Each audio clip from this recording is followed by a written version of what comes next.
It was cold and dark in Tanya Hekanik's house last weekend. It was kind of challenging trying to keep it warm, but at the same time dark. We couldn't do anything in the dark.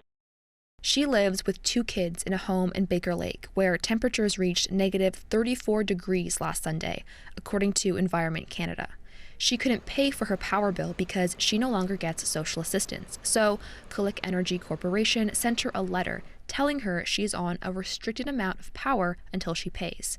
Then, last weekend, power shut off completely. With the bill saying I could only a certain percentage of watts a day, but the whole weekend we had nothing. With no power, she couldn't cook anything for the kids and bought pre-made snacks to eat. So, how did she stay warm? Well, I just made sure the windows were completely airtight.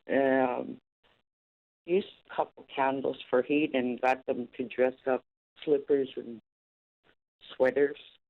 Her parents helped her pay off the bill and power was back on Monday. According to QEC Communications, they can disconnect power from people who don't pay their bills with a written notice. However, a limiting power device is installed during winter months rather than full disconnection. QEC says this winter, nobody has been disconnected. But another Baker Lake resident, Ann Andreasen, would say otherwise. She knows another family whose power was shut off.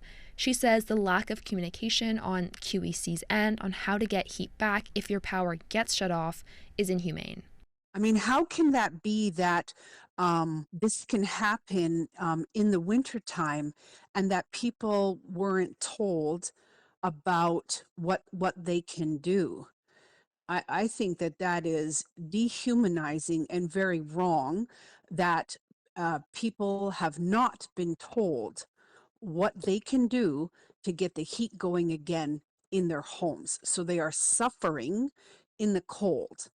QEC Communications says in January they gave disconnection notices to 63 tenants in Baker Lake with overdue accounts.